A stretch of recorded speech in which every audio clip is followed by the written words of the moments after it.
Welcome back, guys, to another behind the scenes look here at Pacific Fighters. Project update on the Hawker Fury Mark II, or otherwise known as the Hawker Sea Fury.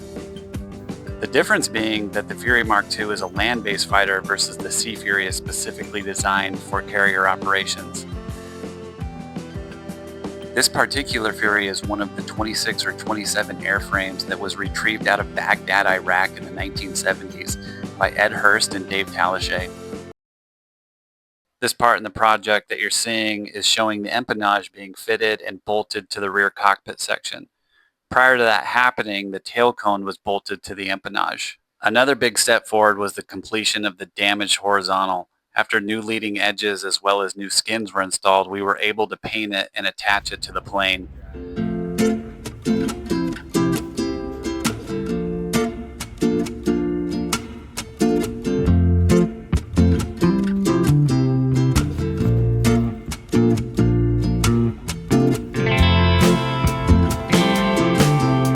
It's interesting to watch all of these assemblies get put on the plane. You can really start to see it slowly take shape.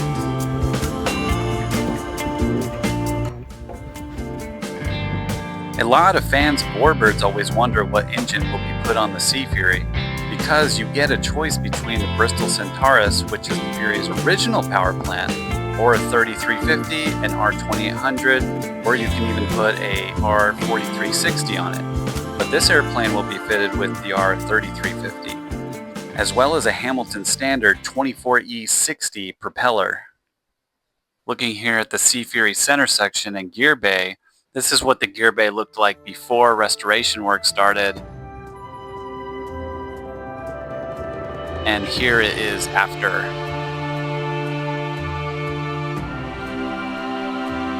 There's still a bunch to do, but this is it so far.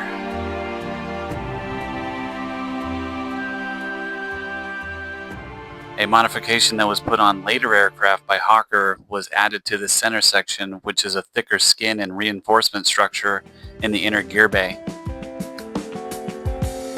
The outer wing panels for this plane are nearly ready to be installed. We still have to clamp up smoke winder lines, both wingtips have to be repaired, the trailing edge has some damage to be fixed, the ailerons need to be fitted, and then paint the wing panels. But after that, they can be permanently put on the center section. Looking here at the main landing gear, the wheels and brakes were upgraded to F102 wheels and brakes. However, the tail gear was restored back to its original configuration. Here is a look inside the empennage. We are continuing to slowly reinstall original components and systems.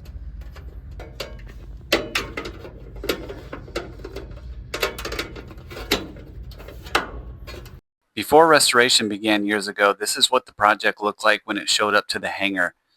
There has been so much progress made since then in getting this bird back in the air. That is it for this project update here at Pacific Fighters. The next video will be us painting probably sections of this airplane, so stay tuned for that. If you have any thoughts or comments, let us know down below. Follow us on Facebook, Instagram, like and subscribe to our YouTube channel for more project updates. See y'all next time.